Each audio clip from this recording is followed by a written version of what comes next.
গ্রহগুলো সূর্যকে কেন্দ্র করে ঘোরে। এটি মহাবিশ্বের একটি মৌলিক নিয়ম। এই নিয়মটিকে বলা হয় মহাকর্ষ। আপনি যদি একটি বলকে উপরের দিকে ছুঁড়ে মারেন, তাহলে বলটি কিছুটা উপরে ওঠার পর আবার নিচের দিকে আসবে, কারণ পৃথিবীর মহাকর্ষ বলটিকে নিচের দিকে টানে। এখন প্রশ্ন হলো, মহাকর্ষ কিভাবে কাজ করে? পুরো ভিডিওতে আমি মিঠুন আছি আপনাদের সাথে। সারা বাংলাদেশকে সায়েন্টিফিক বাংলাদেশে রূপান্তর করার জন্য আমি কাজ করে যাচ্ছি।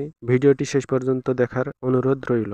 নিউটনের মহাকর্ষ তত্ত্ব অনুযায়ী মহাবিশ্বের প্রতিটি বস্তু একে অপরকে আকর্ষণ করে। এই আকর্ষণ বলের মান বস্তুর ভরের গুণফলের সমানুপাতিক এবং এদের মধ্যবর্তী দূরত্বের বর্গের ব্যস্তানুপাতিক। এই বল বস্তুর সংযোগ সরল রেখা বরাবর ক্রিয়াশীল, অর্থাৎ বস্তুর ভর যত বেশি হবে এই আকর্ষণ তত বেশি হবে। তাদের মধ্যে দূরত্ব যত কম হবে এই আকর্ষণ তত বেশি হবে। এই বল সরল রেখা বরাবর গতিশীল। আবার নিউটনের গতি বিষয়ক প্রথম সূত্র হলো, বাহ্যিক বল প্রয়োগ না করলে স্থির বস্তু চিরকাল স্থির থাকবে এবং গতিশীল বস্তু চিরকাল সুষম দ্রুতিতে সরল রেখায় চলতে থাকবে। এই সূত্রটি মহাশূন্যে কার্যকর। এই সূত্র থেকে আমরা জানতে পারি মহাশূন্যে সকল বস্তু সবসময় সোজা পথে গতিশীল। কিন্তু প্রশ্ন হলো, গ্রহগুলো সোজা পথে না গিয়ে বৃত্তাকার পথে ঘোরে কেন? সূর্য হচ্ছে আমাদের সৌরজগতের সবচেয়ে বড় এবং ভারী বস্তু, তাই এর আকর্ষণ সবচেয়ে বেশি। সূর্যের আকর্ষণ এত বেশি যে এর আশেপাশের সব গ্রহ, উপগ্রহ, ধূমকেতু ইত্যাদি সবাইকে নিজের দিকে টানে। গ্রহগুলো সোজা পথে চলতে চায়, কিন্তু এই টানের ফলে গ্রহগুলো সূর্যকে কেন্দ্র করে ঘুরতে থাকে।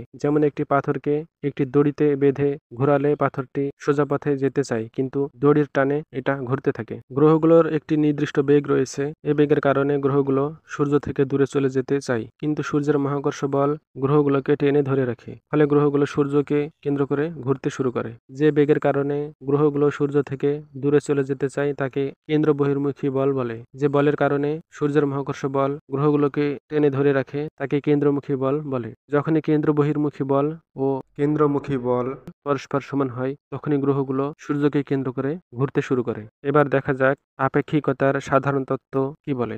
আপেক্ষিকতার সাধারণ তত্ত্ব মহাকর্ষকে বল হিসাবে না দেখে বরং স্থানকালের বক্রতা হিসাবে দেখে। এই তত্ত্ব মতে মহাকর্ষ আসলে বল নয়, বরং একটি স্থানকাল বক্র হয়ে যাওয়ার ফল। একটি ভারী বস্তু স্থানকালকে এমনভাবে বাঁকিয়ে দেয় যে আশেপাশের বস্তুগুলো সে বক্রপথে চলতে বাধ্য হয়। গ্রহগুলো সূর্যের চারপাশে ঘুরছে কারণ তারা সূর্যের সৃষ্ট স্থানকালের বক্রতায় আটকে আছে। এটি একটা গর্তের মধ্যে একটি বলের মতো। স্থানকালের বক্রতা একটি গর্তের মতো কাজ করে। সাধারণভাবে আমরা দেখি কোনো গর্তের মধ্যে কোনো বস্তু পড়লে তা গর্তের কেন্দ্রে চলে যায়। মহাকর্ষ ঠিক স্থানে একটি গর্তের মতো কাজ করে। গর্তের মধ্যে একটি বল কল্পনা করুন। বলটি ছেড়ে দিলে গর্তের কেন্দ্রে যেতে চাই। যদি বলটিকে একটি গতি দিয়ে ছেড়ে দেওয়া হয়, তাহলে বলটি গর্তের কেন্দ্রে না গিয়ে বৃত্তাকার পথে কিছুক্ষণ ঘুরতে থাকবে। তারপর এক সময় সে গর্তের কেন্দ্রে গিয়ে পড়বে। যদি বেশি গতিতে ছেড়ে দেওয়া হয়, তাহলে গর্ত থেকে বলটি বেরিয়ে যাবে। যদি এমন একটা গতি দেওয়া হয় যখন গর্তের কেন্দ্রে গিয়ে পড়ার প্রবণতা ও গর্ত থেকে বেরিয়ে যাওয়ার প্রবণতা সমান হয়, তাহলে বস্তুটি ঘুরতে থাকবে। সৌরজগতের সূর্য হলো সবচেয়ে ভারী বস্তু। ভারী হওয়ার কারণে সূর্য স্থানকালকে এমনভাবে বাঁকিয়ে দেয় যেন এটা একটি বিশাল গর্তের মতো কাজ করে। সূর্য এই বিশাল গর্তের কেন্দ্রে অবস্থান করছে। এই গর্তের কেন্দ্রে গ্রহগুলো পড়ে যেতে চায়, কিন্তু গ্রহগুলোর নিজস্ব একটি বেগ রয়েছে যা এই কেন্দ্র থেকে গ্রহগুলোকে দূরে চলে যেতে সহযোগিতা করে।